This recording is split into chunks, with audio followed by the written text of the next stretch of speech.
peuple sur qui est invoqué mon nom s'humilie, prie et cherche ma face et se détourne de ses péchés, je l'exaucerai, je l'exaucerai. Les mauvaises voies, la corruption. Les mauvaises voies, le vol. Et quelqu'un me disait encore l'autre jour, il n'y a pas cela 2 jours, que dans son lieu de service, on a licencié certaines personnes. Et parmi ces personnes, il y avait un homme de Dieu. Il prêchait l'évangile, il disait qu'il faut se repentir. Mais chaque fois, quand il était à la caisse, il volait l'argent. Il volait l'argent. Il servait à la caisse, il volait l'argent. Il volait, et finalement, un jour, on a mis les caméras maintenant sur. Vous connaissez les plans, ça prend le temps. Mais un jour là, ils vont vous montrer les prix. Alors ce jour-là, on a mis les caméras sur eux. Quand ils ont fini comme ça, on les a dit, venez. Ouais. Voilà que je prête l'évangile à l'église, mais quand on me met là où il y a l'argent, je mets dans ma poche. Quelle image de Jésus-Christ? Quelle image que je présente de Jésus-Christ? Il invoque le nom de Dieu. Hein? Il est enfant de Dieu parce que le Seigneur parle ici des enfants de Dieu. Il ne parle pas des noms païens, des païens. Il parle des noms païens. Et comme quelqu'un disait encore des noms mondains. Voilà comment nous les appelle, souvent on les appelle les mondains. Mais ils ont des meilleurs mots, ils sont moralistes plus que nous. Les mauvaises voies. Les mauvaises voies. Les mauvaises voies, je vends le Saint-Esprit. N'est-ce pas? Je vends le Saint-Esprit. Donc la Bible dit, s'il revient de ces mauvaises voies,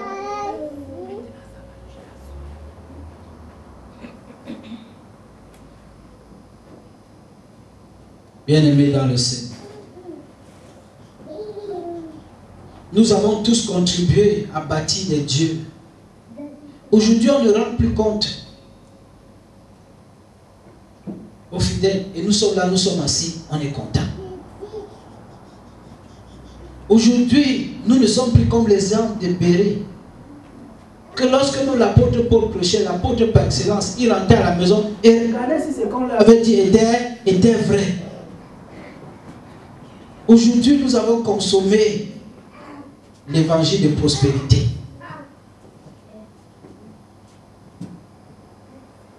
L'évangile de prospérité. Alors que dans les béatitudes, on dit heureux le pauvre en esprit. Heureux. Nous nous sommes éloignés, nous nous sommes égarés. Et l'apôtre Paul disait, dans l'abondance comme dans la disette, j'ai appris à être heureux. Aujourd'hui, nous avons oublié cela.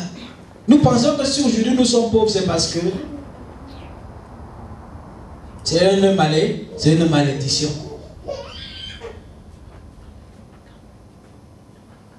Nous avons avalé cela. Nous avons consommé cela. Bien-aimés dans le Seigneur, les mauvaises voies dans l'église. Nous avons négligé les dieux comme je vais le dire. Il y a des gens dans les églises qui souffrent, les personnes souffrent. Parce que ce sont laissés contrôler. Il y a des personnes avant de prendre des décisions. Si le pasteur ne donne pas son OK, les décisions ne peuvent pas être prises. S'il faut m'acheter une voiture, il faut qu'on demande au pasteur. S'il faut me changer de boulot, il faut qu'on demande au pasteur. S'il faut acheter une nouvelle maison, il faut qu'on demande au pasteur. On appelle ça les faiseurs des disciples. Même quand il faut se marier, si tu as trouvé un homme, il faut que tu aies l'autorisation de ton faiseur des disciples. Et tout ça on a accepté. Et nous avons fait de l'évangile une prison.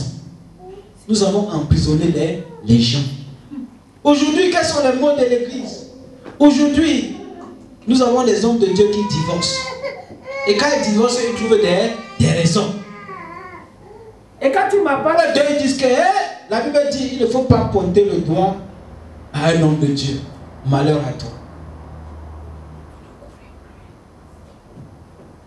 Nous avons des hommes de Dieu aujourd'hui qui ne sont pas prêts après être tombés, être prêts à suivre une discipline.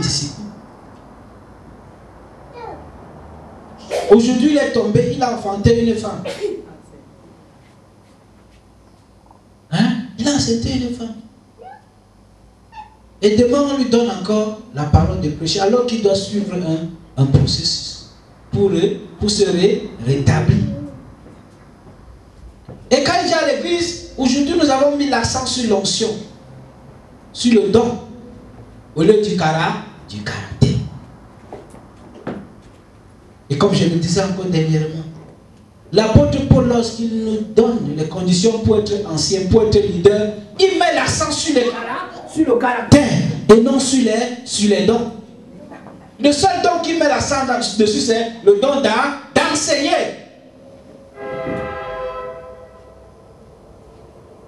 Aujourd'hui, on s'en fout de ce que les hommes de Dieu font, mais seulement ce que nous voulons être bénis. Nous voulons l'onction de l'homme de Dieu. Et faisons attention, en cherchant l'onction de l'homme de Dieu, il peut nous donner l'onction de la fornication. Il peut nous donner l'onction du vol. Il peut nous donner l'onction du banditisme. Il peut nous donner l'onction de l'adultère. Il peut nous donner l'onction de quoi même? Il y a des gens qui sont gays. Ils vont venir prier pour toi, ils vont te donner l'onction de gay. Et demain, tu vas voir que, toi qui aimes trop ta femme, maintenant tu commences à aimer les hommes. Tu te poses la question, c'est venu d'où? C'est parce qu'il a imposé. Tu t'es laissé imposer les mains. Il y a une soeur un jour qui me racontait cette histoire, ça fait bien cela 2 semaines, 2 ou 3 semaines. Elle me dit, il y a quelqu'un qui est un pasteur qui est venu dans notre église. Il a demandé aux gens de venir prier, que je viendrais prier pour eux. Quand je me suis levé, je suis allé sur les rangs.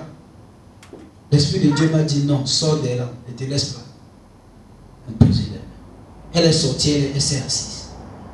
Et qu'une amie est venue dire, mais c'est quoi? Elle est rentrée sur les rangs. Et quand l'homme de Dieu lui a imposé les mains, elle a ressenti quelque chose qui est entré en elle. Et depuis ce jour-là, elle ne priait plus. Elle ne lisait plus bien sa Bible. Et elle est tombée malade. Quand elle me racontait ça, elle était malade. Et il a fallu prier pour chasser cet esprit qui est entré. Parce qu'elle a désobéi. Ce n'est pas tous ceux qui viennent qui disent venez, on va prier pour eux. Vous venez. L'église est malade. Aujourd'hui, on ne veut même plus chercher comment les hommes de Dieu vivent. Comment est-ce que les frères et sœurs en Christ vivent. Mais nous voulons seulement l'onction. Parce qu'on a appris que c'est un homme qui est loin.